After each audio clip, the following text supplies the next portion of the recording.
O Brasil passou por um processo de modernização.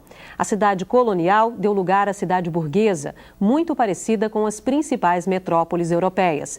A mudança promoveu uma transformação na vida dos moradores. O interesse da maioria não foi levado em conta. Hoje, no início do século XXI, o Rio de Janeiro, como todo o país, passa por outras transformações. Vamos ver na reportagem como a tecnologia influenciou o mundo do trabalho. Rio de Janeiro, início do século XX. Na política de modernização do governo, a capital federal do país seria a vitrine de um Brasil que se queria civilizado. Sob o comando do prefeito Pereira Passos, começa a transformação do espaço urbano da então capital do Brasil. Passos vence a rotina, declara guerra aos bacalhoeiros da Rua do Mercado, aos tamanqueiros do Beco do Fisco e outros autores do atraso nacional. É feita a remodelação do centro e a cidade vira um grande canteiro de obras. É o progresso chegando, diziam os líderes da Revolução, que nos anos 30 transformou o sistema político e econômico do país. Para a elite, o agente do progresso era a própria indústria, e o sucesso da produção dependia de uma rígida hierarquização do trabalho. Valoriza-se o trabalho, desvalorizando-se o trabalhador. Rio de Janeiro, início do século XXI. As transformações tecnológicas possibilitadas pelo avanço do sistema capitalista modificaram o mundo do trabalho.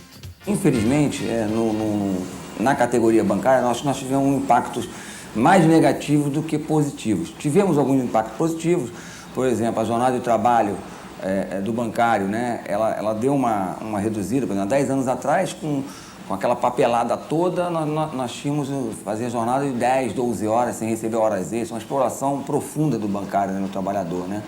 E hoje, nós com a tecnologia, a gente conseguiu ter um controle maior sobre a jornada, ter um ponto eletrônico conquistado na categoria. No caso dos bancários, o impacto da tecnologia reduziu os postos de trabalho. Em 1995, eram 850 mil pessoas empregadas. Hoje, são 400 mil, uma diminuição de 47%. Aumentamos muito o número de bancários lesionados, né? Talvez seja uma categoria hoje no país que tem o maior número de lesionados por lesões de esforços repetitivos, né? Aí, quer dizer, a ganância também do banqueiro por estar investindo assim na tecnologia e para reduzir, na verdade, não é para dar melhor atendimento à população, mas é para aumentar os seus lucros e reduzir o número de trabalhadores e reduzir os custos da folha de pagamento. E a tecnologia também fez que os trabalhadores repensassem um dos principais instrumentos de luta e reivindicação da classe, a greve. Ano passado nós fizemos uma greve de 30 dias, uma greve histórica de 30 dias, né, que os trabalhadores em todo o país bancários fizeram a greve. Mas aí nós percebemos que boa parte dos bancos não ficaram, ao final, os seus números não ficaram afetados. O banco ficou fechado 30 dias quase. E os números dos bancos não se alteraram, entendeu? Ao contrário, você pega os números aí do ano passado e desse primeiro semestre, ao contrário, aumentaram. Por quê? Porque os bancos continuaram funcionando na verdade, né?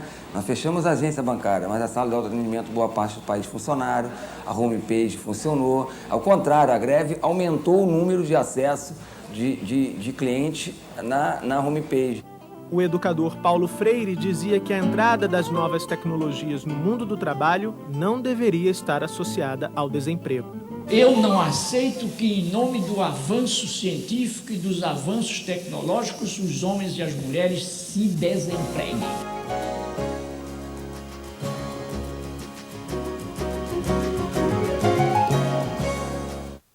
Rodrigo, de que maneira vocês promovem essa discussão que, ao mesmo tempo que as novas tecnologias trazem alguns benefícios, como a gente viu ali na profissão dos bancários, em algum momento ela ajudou muito, mas por um outro lado também desempregou e também trouxe alguns outros problemas. Então como é que fica essa contradição na discussão, no projeto, no trabalho que você desenvolve? Bom, as tecnologias da informação e comunicação, computador e internet, em si, não são bons ou maus. Quem é bom ou mal somos nós, seres humanos.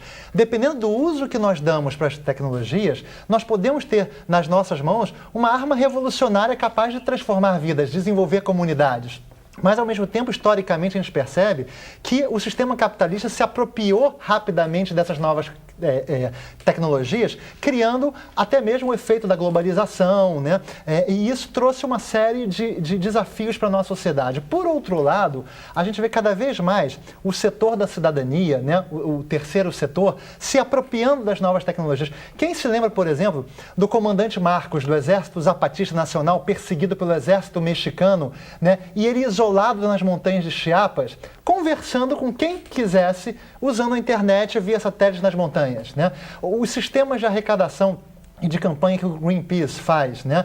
Quando a China fechou uma série de questões no governo, os estudantes foram para a Praça da Paz Celestial e se conectavam utilizando computadores com o mundo, passando informações do sistema, né? No efeito agora da tsunami, a maior quantidade de arrecadação de recurso financeiro nos Estados Unidos aconteceu pela internet. Então nós precisamos realmente nos apropriar dessas tecnologias e dar o nosso sentido. Então quando eu penso assim num grupo de jovens no Morro dos Macacos, em Vila Isabel, aqui no Rio de Janeiro, que através da informática e das reflexões sobre a cidadania, organizaram uma cooperativa. E essa cooperativa hoje tem 54 jovens da comunidade de baixa renda do Morro dos Macacos. E essa cooperativa presta serviços de tecnologia para micro e pequenas empresas nos bairros de classe média em que eles vivem. Quer dizer, a gente está vendo assim uma inversão. A favela descendo para o asfalto e agregando um valor nas micro e pequenas empresas, criando rede local, manutenção de computadores.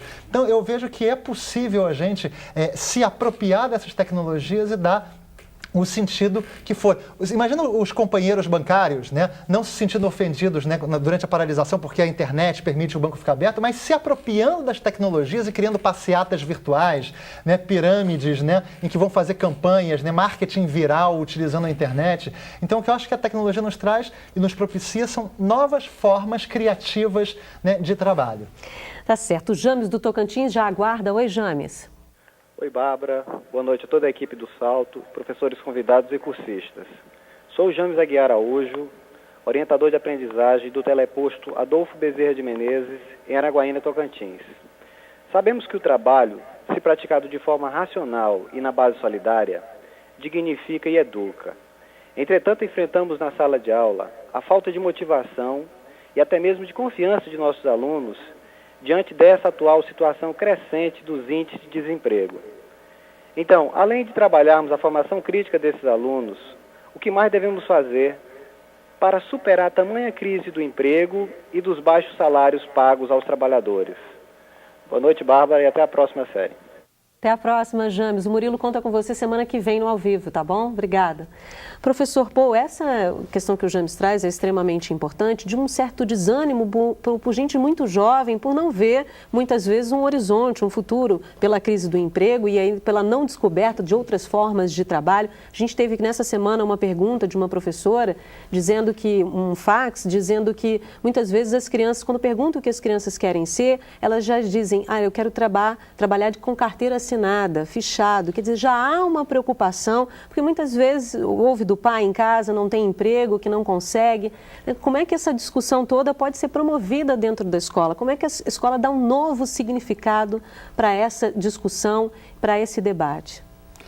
Eu acho que a pergunta é importantíssima e a resposta não é simples, não. Porque o trabalho assalariado é o trabalho protegido. Quer dizer, os trabalhadores assalariados se organizaram ao longo de todo o século passado e conquistaram importantes direitos. Então, o direito à aposentadoria, o direito a férias, o direito ao 13º, ao Fundo de Garantia de Tempo de Serviço, ao seguro-desemprego. As outras formas de trabalho não têm esses direitos, não são protegidos.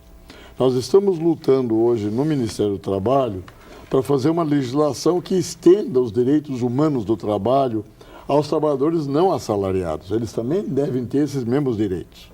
Mas enquanto isso não acontece, certamente isso vai ter que exigir legislação, que demora muito, eu acho que os professores e os alunos deveriam explorar as 1000 oportunidades de criar o trabalho autônomo, individual, familiar, associado.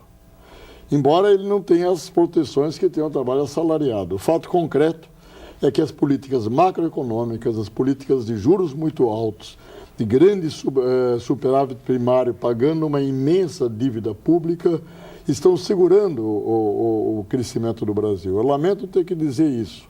Nós estamos hoje com o mesmo nível de desemprego no começo do ano. O ano passado, que cresceu mais, caiu 20% do desemprego. Atualmente, nós continuamos por volta de 17%, 18%, 19% de desemprego em nossas metrópoles. Então, ir atrás do emprego é muitas vezes ilusório. E o fato trágico é de que as pessoas ficam, em média, mais de um ano desempregadas até conseguir um emprego.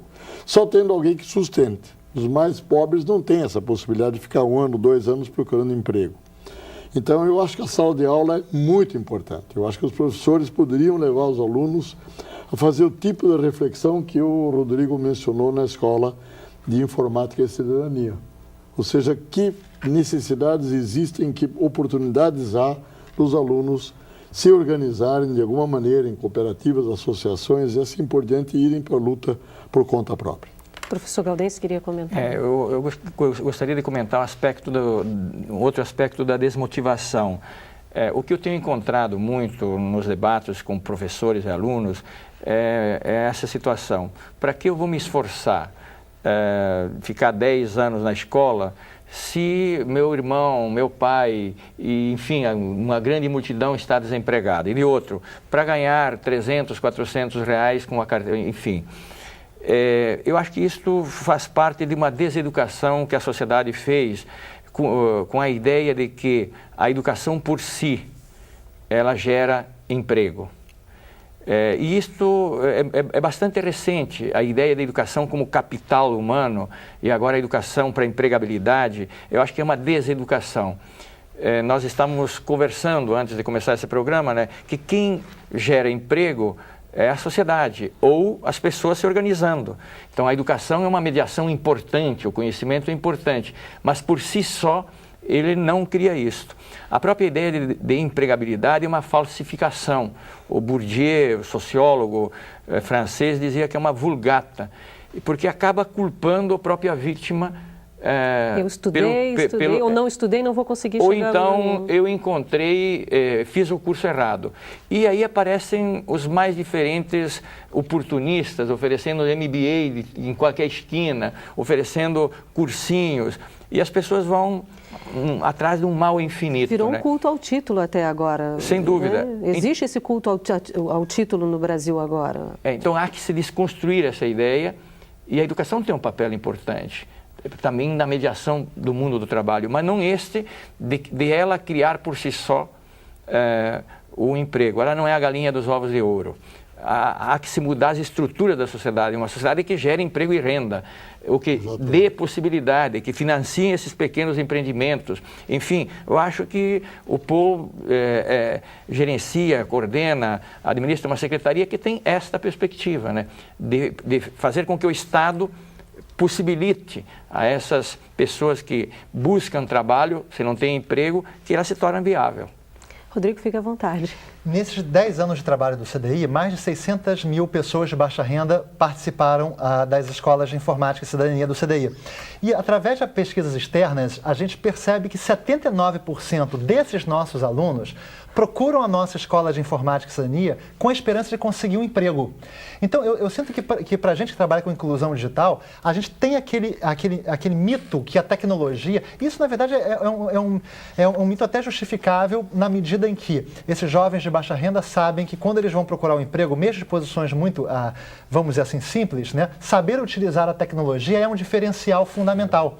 Então, a expectativa é altíssima. A tecnologia, por si só, já seduz os jovens de baixa renda. No bom sentido. A expectativa deles entrando nas nossas escolas é conseguir um emprego. Como é que a gente regula essa expectativa?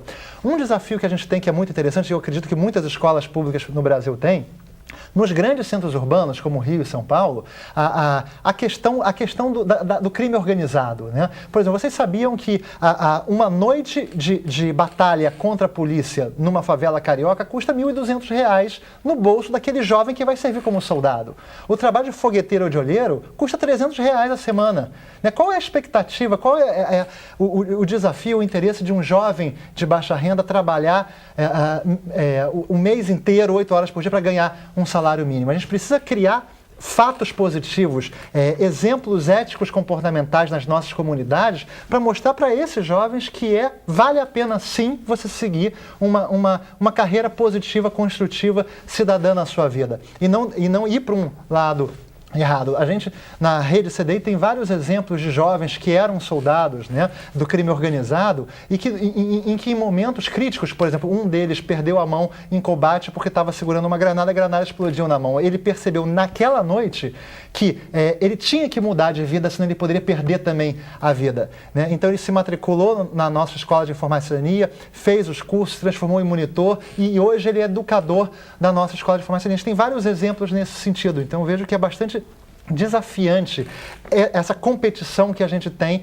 vamos dizer assim, do lado errado da nossa vida, e a escola é importante para criar essas bases, esses valores éticos fundamentais para a nossa vida. E não fazer uma pergunta para o Rodrigo? Aquela cooperativa que você mencionou de 50 jovens, acho que é do Morro dos Macacos. Do Morro dos Macacos, a Dinamicop. Perfeito. Eu só queria saber, você tem ideia de quanto que esses jovens ganham, em média? Olha, eu não tenho essa ideia, mas eles prestam serviços para várias empresas, para empresas públicas, privadas, e eles têm um salário em função desse trabalho. E isso faz com que a autoestima deles de fazer um trabalho cooperativo em grupo cria ali uma equipe, time. Esse salário tem outro valor também, outro valor, é o valor do esforço do seu trabalho. Né? Estritamente falando, não é salário, né? Não é salário. É uma retirada por conta do trabalho coletivo deles. Não, eu estava interessado porque você deu os enormes valores que você ganha indo para o crime. Certo. Aqui há contrapartidas, evidentemente. Exatamente. É uma vida digna, né? Viver, né? Claro. Mas eu posso levantar essa informação depois de passar para o senhor. Ok. Obrigado, eu tenho uma pergunta aqui para o professor Paul Singer. A Lina, do Tocantins, Palmas, diz que o senhor afirma no seu texto que a prática da economia solidária exige que as pessoas formadas no capitalismo sejam reeducadas e sugere mesmo que seja uma reeducação coletiva. Aí ela diz, considerando que nós, professores, não passamos por essa reeducação, como implementar de forma eficiente e eficaz a pedagogia da economia solidária? O que pode ser feito em relação à formação desse professor formado pelo e para o capitalismo? Olha, é uma pergunta extremamente inteligente e eu acho que eu não sei responder, viu? Porque o que eu digo no meu texto é de que você aprende a ser solidário, você aprende a ser associado, a ajudar-se mutuamente na prática. Isso não dá para aprender no quadro negro, em abstrato, porque é um comportamento coletivo. Você não pode ser solidário se o outro lado não é solidário com você, quer dizer, é em grupo e na prática que você aprende isso. E a professora pergunta muito inteligentemente, mas nós não fomos educados assim, nós fomos educados, todos nós, para competir desde a escola, ser o primeiro aluno ou o segundo, não repetir, e na família também se usa o bom para comparar com o menos bom, essa coisa toda. O perdedor, o vencedor, que é muito da cultura americana, né? O loser. Está muito forte aqui também. Agora, o que eu posso responder a ela é de que há que improvisar, quer dizer, há que tentar organizar grupos, eventualmente nos próprios educadores, se tiverem interesse, formar. Existem cooperativas de educação. Tá certo. Existe isso, cooperativas de professores que dão aula, como as escolas de informática e cidadania certamente são escolas cooperativas também, ou não são? São escolas informais, mas criadas em parcerias com organizações comunitárias. Agora, existem mensalidades simbólicas, né, o que fazem com que os educadores, sendo jovens da própria comunidade, eles tenham uma receita, uma renda, fruto do trabalho, né, e o pagamento dessa mensalidade. E hoje são mais de 1.700 educadores que nós temos na nossa rede. Tá certo. Bom, depois do intervalo, vamos conhecer uma experiência de economia solidária. Salto para o Futuro volta em instantes.